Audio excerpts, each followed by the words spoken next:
بسم اللہ الرحمن الرحیم۔ السلام علیکم میرے پیارے دوستو، میں امید کرتا ہوں کہ آپ سب خیریت سے ہوں گے اور اللہ رب العزت کی رحمتیں برکتیں سمیٹنے میں مشغول ہوں گے۔ پیارے دوستو، ایک لائن کے کلمات لا الہ الا اللہ ماشاءاللہ پڑھنے میں جتنا سکون ملتا ہے اتنا ہی یہ پڑھنے میں آسان بھی ہے اور فائدے میں بھی کہیں زیادہ ہے۔ یعنی یہ ایک لائن کا کلمات کہ جسے کوئی بھی شخص پڑھ سکتا ہے اور اگر دل سے پڑھنا شروع کر دے تو بے حساب رزق و دولت میں اضافہ ہوتا چلا جاتا ہے۔ انسان اللہ رب العزت سے اپنے رزق میں اضافے کی جو بھی دعا کرے گا انشاءاللہ وہ پوری ہو جائے گی۔ پیارے دوستو، لا الہ الا اللہ وہ کلمات ہیں کہ اگر کوئی بھی شخص سچے اور پکے ایمان کے ساتھ اسے پڑھے تو وہ دنیا میں بھی کامیاب ہوگا اور آخرت میں بھی کامیابی پائے گا۔ پیارے دوستو، یہ حضرت موسیٰ علیہ السلام کی دعا ہے۔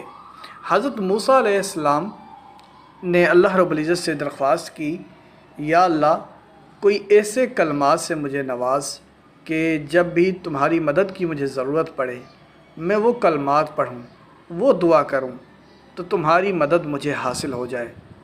اللہ رب العزت نے فرمایا، موسیٰ تم لا الہ الا اللہ پڑھ لیا کرو۔ حضرت موسیٰ علیہ السلام عجب میں پڑ گئے اور فرمانے لگے، یا اللہ یہ تو تیرے سارے ہی بندے پڑھتے ہیں، ہر ایک کی زبان پر لا الہ الا اللہ ہے، میں تو تیرا خاص بندہ ہوں، مجھے کوئی خاص کلمات سے نواز۔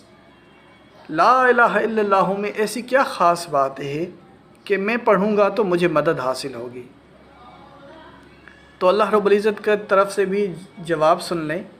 اللہ رب العزت نے فرمایا، موسیٰ کیا تم ان کو کوئی معمولی کلمات سمجھتے ہو؟ میزان میں پلڑے میں ایک طرف 7 زمینیں اور 7 آسمان رکھ دیے جائیں، دوسری طرف لا الہ الا اللہ رکھ دیا جائے تو لا الہ الا اللہ کا پلڑا بھاری دیکھو گے۔ پیارے دوستو، یہاں سے معلوم ہوتا ہے کہ وہ کلمات جنہیں مشکلاتوں میں، پریشانیوں میں اور دکھ تکلیفوں میں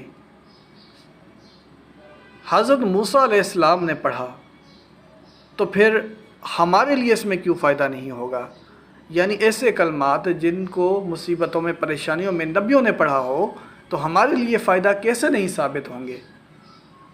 پیارے دوستو، یہ جو وظیفہ ہے یہ وظیفہ بھی لا الہ الا اللہ پر مبنی ہے، اور یقین کریں اس وظیفے کی برکت سے آپ کو دنیا بھی ملے گی، آخرت بھی ملے گی۔ جس نیت سے یہ وظیفہ کرو گے انشاءاللہ وہی پاؤ گے۔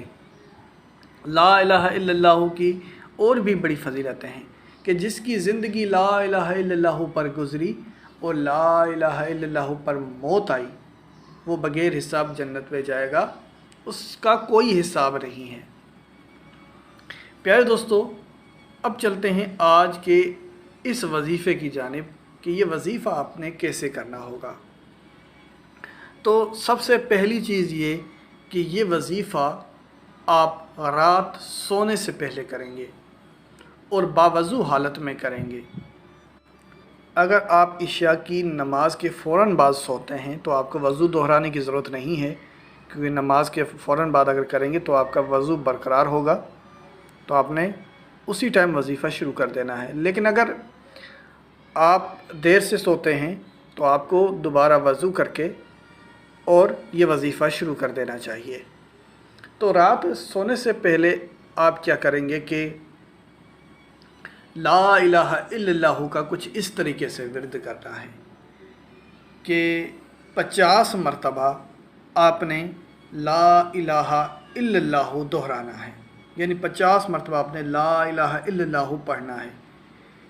آپ حساب جو ہے اس میں کسی بھی قسم کی کمی پیشی نہ کریں، جو تعداد آپ کو بتائی گئی ہے آپ اسی تعداد میں یہ پڑھیں۔ آپ ڈیجیٹل واچ کا بھی سہارا لے سکتے ہیں، تسبیح کا بھی سہارا لے سکتے ہیں، یا آپ اپنی انگلیوں پر بھی پڑھ سکتے ہیں، لیکن یاد رہے کمی پیشی نہ ہو۔ تو 50 مرتبہ آپ نے لا الہ الا اللہ پڑھنا ہے اور اس کے اول اور آخر آپ نے 11 بار درود پاک بھی پڑھ لینا ہے۔ تو یہ چھوٹا سا وظیفہ ہے، کوئی مشکل کام نہیں ہے، کوئی بھی مسلمان بہن بھائی یہ وظیفہ کر سکتا ہے۔ 11 بار درود پاک پڑھا، پھر آپ نے 50 مرتبہ لا الہ الا اللہ کا ورد کیا، اور آخر میں پھر آپ نے 11 بار درود پاک پڑھ لیا۔ تو یہ کوئی بھی مسلمان بہن بھائی کر سکتا ہے۔ اب اس کے بعد آپ نے دعا کچھ اس طریقے سے کرنی ہے کہ سب سے پہلے آپ استغفار کا کثرت سے ورد کریں گے، کیونکہ یہی وہ گناہ ہوتے ہیں جو کہ ہماری حاجات کے آگے حائل ہو جاتے ہیں۔ تو گناہوں کی بخشش کے لیے پہلے تو اللہ سے گناہوں کی توبہ کی جائے اور استغفار کا کثرت سے ورد کیا جائے۔